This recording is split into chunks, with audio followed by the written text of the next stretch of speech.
welcome to Sophie & Co. Me, Sophie Shevardnadze. India is set to become a global leader in the decades to come. One of the region's key players, how will India project its economic and political might on the international arena? Well, I'm here in Delhi to speak to one of the world's most influential people, India's Prime Minister, Narendra Modi. Asia is witnessing a new giant emerging. A country with the world's largest youth population, India has every reason to believe it will soon become a global leader in the coming decades. With its leaders engaging in economic diplomacy everywhere from its immediate neighborhood to the St. Petersburg Economic Forum, what can it offer the world going forward?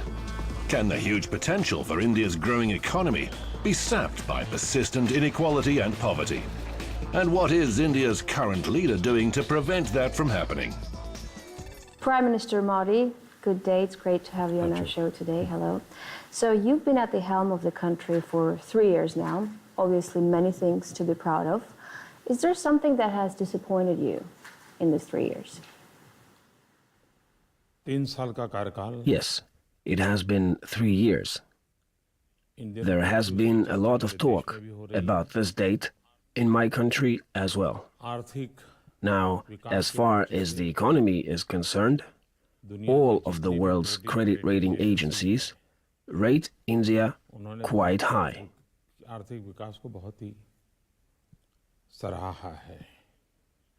Throughout these 3 years, we have been working to make our dreams come true. People appreciate this. In a democratic country, if you have support of the people, this means your policy is right, and you are doing the right thing. Our slogan is, together with all, development for all.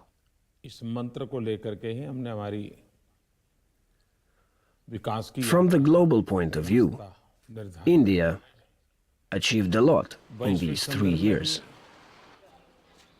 The world expects a lot from India, and India does its best to justify these expectations. So, you can say that these 3 years were years of satisfaction and happiness. Based on our experience in these 3 years, we expect that we will make even better progress in the next 2 years. And we will be able to achieve all our goals. Our dream is to improve the lives of even the poorest people in our country. And we really hope that it will soon come true. We're going to get back to Indian economy and some of the main reforms that you've initiated. But before, I wanted to ask you about India-Russia relations. The two countries have very cordial relations for decades now. Russia is India's one of the key partners, main arms supplier to your country. You have said once that Russia-India relationship can go further than just a political relationship. Even though it's not very popular to be friends with Russia nowadays, can this relationship go deeper than just arms contracts, maybe civil aviation, nuclear energy? I will have to correct you a little. India and Russia have a long-standing history of friendship. Our friendship has proven strong at every turn along the way. We have been together through the hard times and the times of prosperity. Our friendship is not about give and take or buy and sell, it's about trust. When we fight climate change, we do it together. When we fight terrorism, we do it together.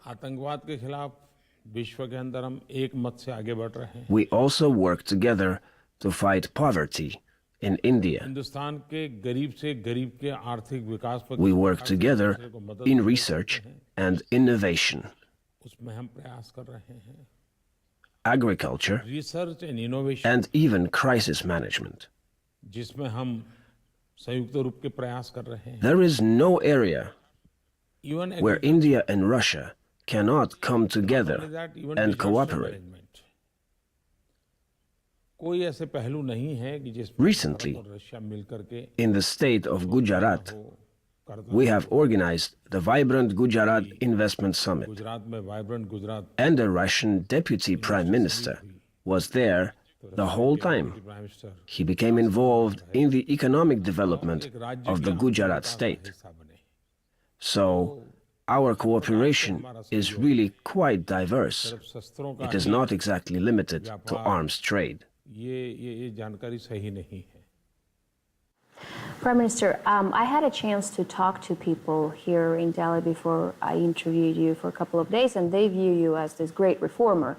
And some of the programs you've introduced, like Make in India, India the startup country, those are, of course, the programs to make India a flagship of world innovation. You also tout the concept of self-reliance, this Swadeshi concept. Can the Indian economy be self-reliant in times of irreversible globalization? Today's world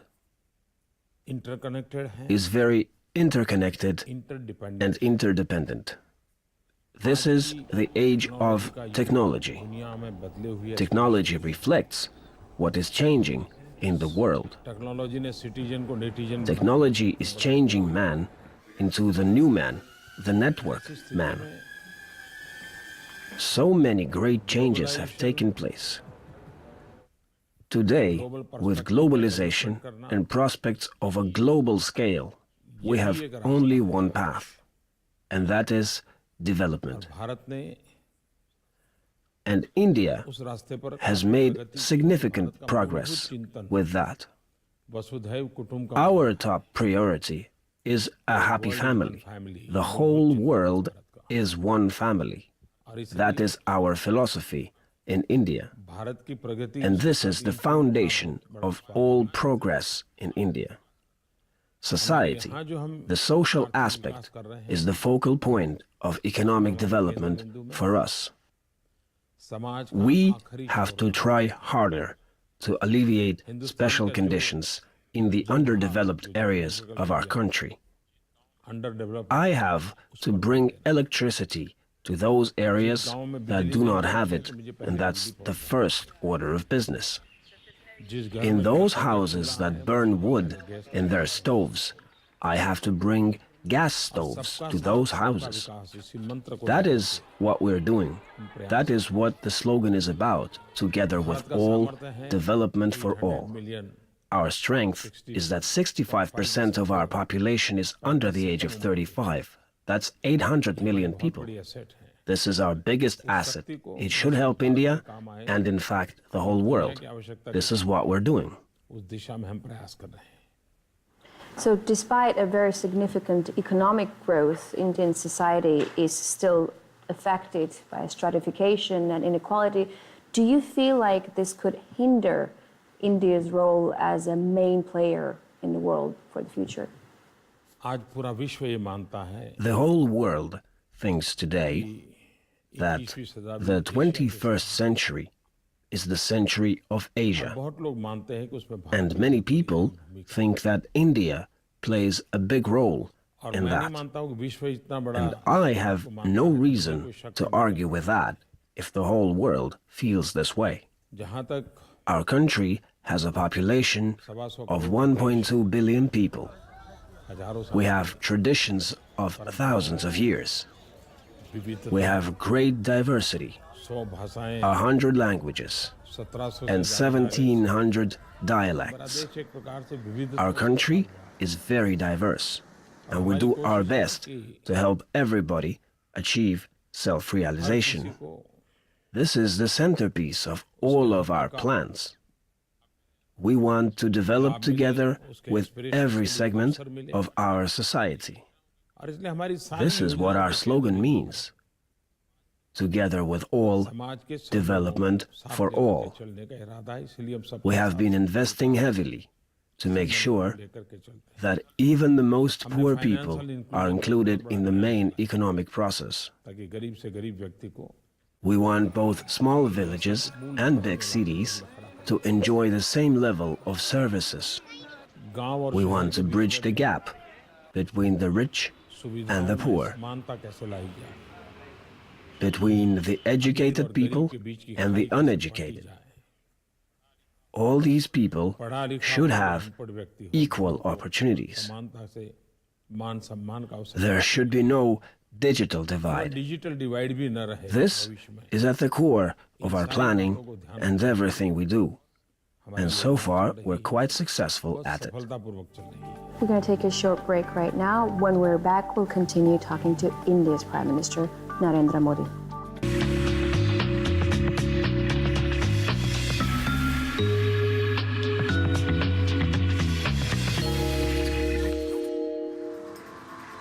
As India's might grows, fueled by economic gains, New Delhi must now face the dangers plaguing the region around it.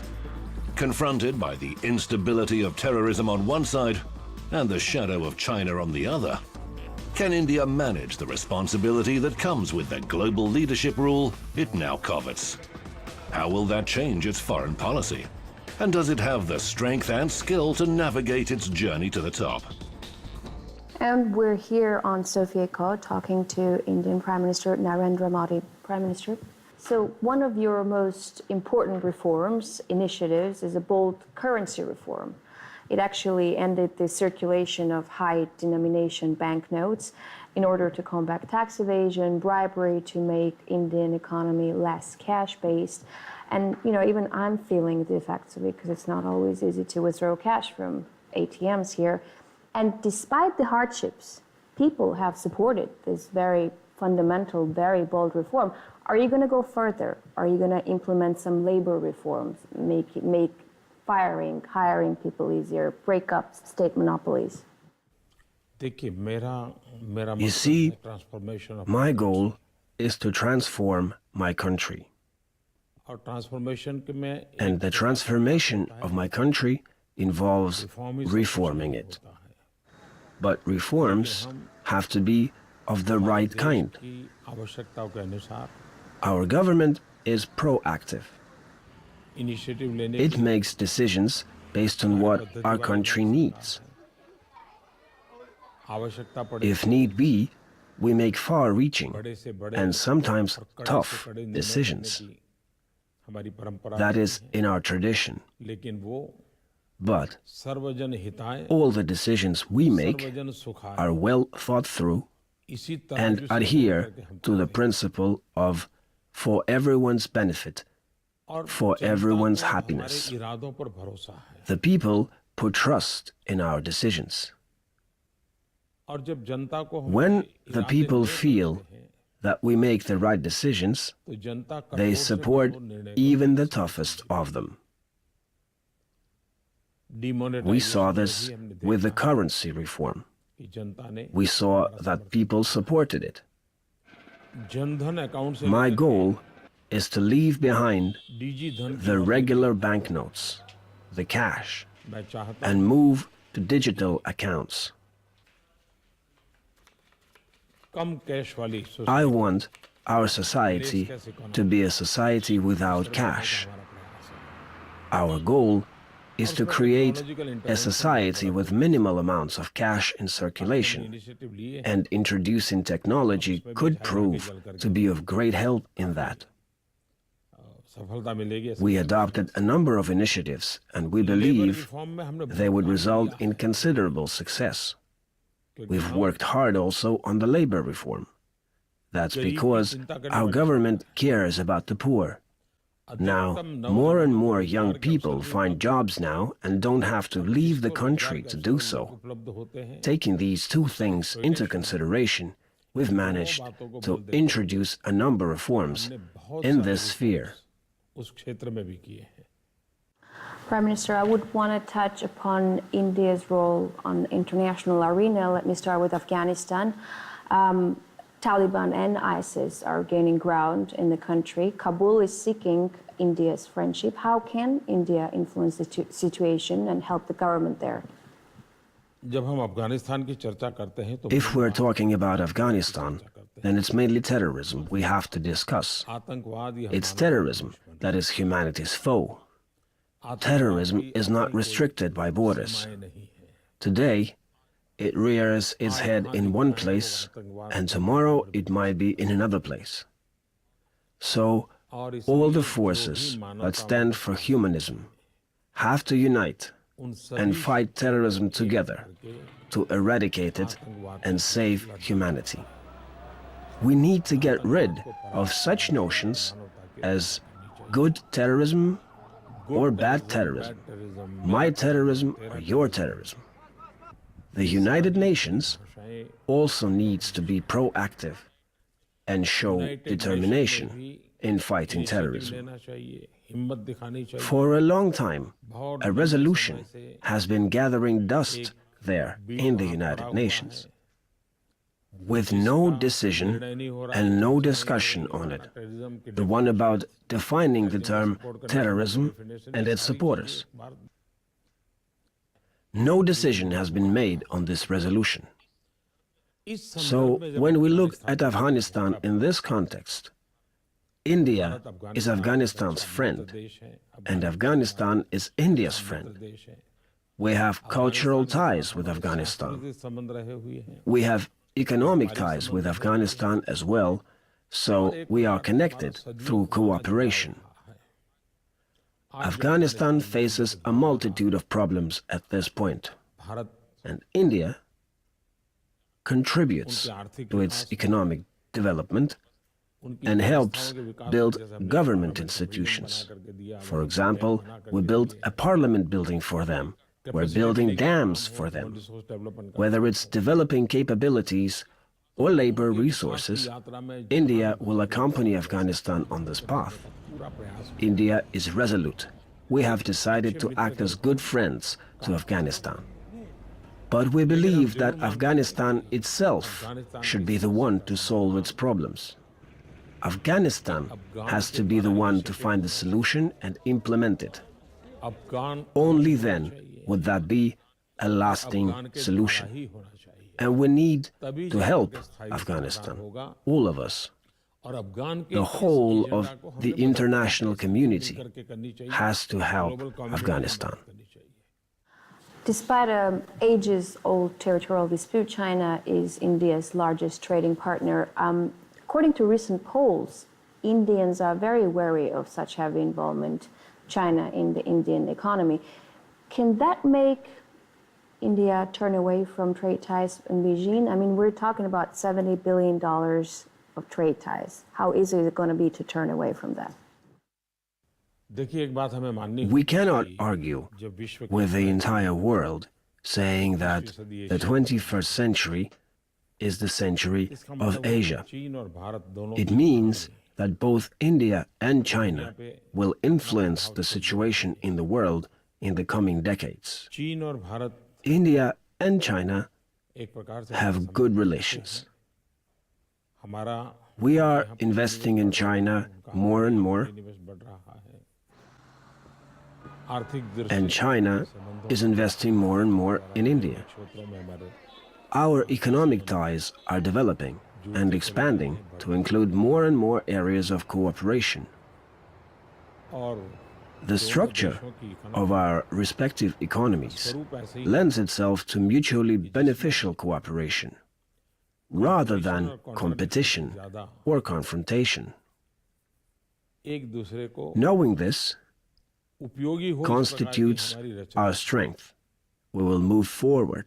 It will give both of our countries an impetus for further economic development. They are interested in the things we are good at, and we are interested in the things they are good at. We could complement each other. Fully recognizing this, India intends to move forward. But there are many other countries in the world. not just India and China, which is why we always strive to observe the international law and expect others to do the same. This is our responsibility as a country of 1.25 billion people. We will safeguard our people's interests, but we will lend support when it comes to safeguarding other people's interests. We need to move forward, respecting each other's interests. We live in a time when all countries need to respect each other, regardless of their size. Each country is important and it deserves respect. With these 3 or 4 principles in mind, we develop our relations with other countries, which enables us to move forward. Prime Minister Modi, thank you very much for this interview. We wish you all the best. Thank you for coming.